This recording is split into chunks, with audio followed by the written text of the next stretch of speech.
দেখো, মিশ্র প্রতিক্রিয়া পাওয়া যাচ্ছে এই চাকরি হারাদার থেকে। কেউ কেউ আশা রাখছেন যে হয়তো আজকের এই বৈঠক থেকে কোনো না কোনো ক্ষীণ হলেও কোনো একটা আশার আলো দেখা যেতে পারে। আবার কেউ কেউ মনে করছেন যে কোনো আশার আলোই নেই। এই বৈঠক আগের দিনে যেমন তারা খালি হাতে ফেলেছিলেন শুধু প্রতিশ্রুতি নিয়ে, আজকেও সেভাবে শুধু আশ্বাস আর প্রতিশ্রুতি নিয়ে ফিরতে হবে। বাস্তবে কি হবে তার উত্তর হয়তো সময় দেবে, কিন্তু আমি একটু দেখাবো চাকরি হারারা তারা যারা যাবেন বৈঠকে তারা কিন্তু ইতিমধ্যেই সেই প্রস্তুতি শুরু করেছেন।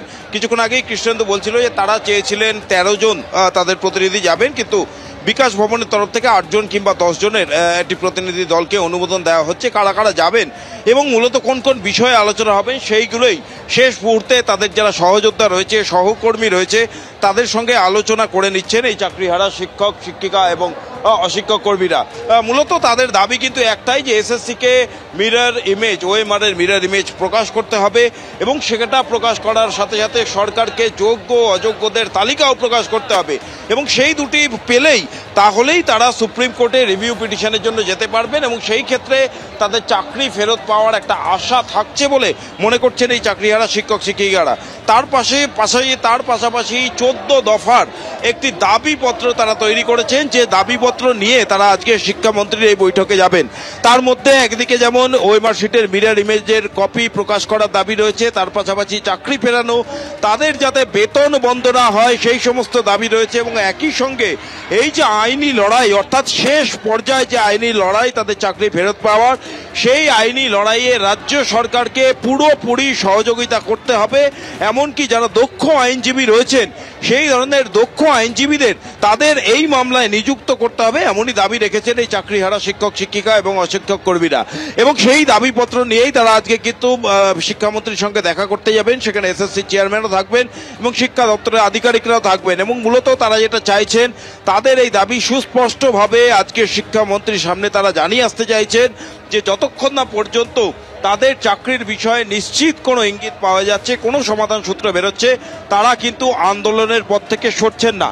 তারা এখনো পর্যন্ত যেটা জানিয়েছেন যে এই এসএসসি ভবনের সামনে যে 3rd অ্যাভিনিউতে তারা মিছিল করে এসে এখানে বসে পড়লেন এবং যে 3rd অ্যাভিনিউ এখন অবরুদ্ধ, যতক্ষণ না পর্যন্ত চাকরির বিষয়ে কোনো সুনিশ্চিত ইঙ্গিত তারা পাচ্ছেন, কোনো সমাধান সূত্র পাচ্ছেন, তারা কিন্তু এই 3rd অ্যাভিনিউতেই বসে থাকবেন। তুমি দেখতে পাচ্ছ ছবিটা, যে প্রতিনিধি দল শিক্ষামন্ত্রীর কাছে যাবেন তারা কিন্তু ইতিমধ্যেই এখান থেকে রওনা দিয়ে দিচ্ছেন। আপনি যাচ্ছেন শিক্ষামন্ত্রী? হ্যাঁ, যাচ্ছি। আমাদের দাবি আমরা আগাম জানিয়েছি, আগেও জানিয়েছি, বারবার বলছি যে আমাদের দাবি 22 লক্ষ ওএমআর ইমিডিয়েট ওয়েবসাইটে প্রকাশ করতে হবে এবং আমাদের রিভিউ পিটিশনের মধ্য দিয়ে আমরা কোনো রিএক্সামিনেশনে যাব না। রিভিউ পিটিশনের মধ্য দিয়ে আমাদের এই চাকরি কন্টিনিউশন সহ আমাদের এই চাকরি বজায় রাখতে হবে। চিন্ময়, আপনারা কতজন যাচ্ছেন, কতজনকে অনুমতি দেওয়া হয়েছে? আমরা টোটাল 11 থেকে 13 জনের একটা লিস্ট বানিয়েছি। দেখা যাক কজন যাওয়া যায়, কজন যাওয়া যায় দেখা যাক। আমরা 11 থেকে 13 জনের একটা লিস্ট বানিয়েছি। তালিকায় দেখুন, তালিকায় যেগুলো মেন দাবি ছিল, মিরর ইমেজ, যোগ্য অযোগ্য তালিকা, হার্ড ডিস্কের 22 লক্ষ ওএমআর এর একটা পাবলিকেশন, আমাদের এই চাকরিতে স্যালারি বহাল রাখা ততদিন অবধি যতদিন না এই পদে আমাদের লিগালি আবার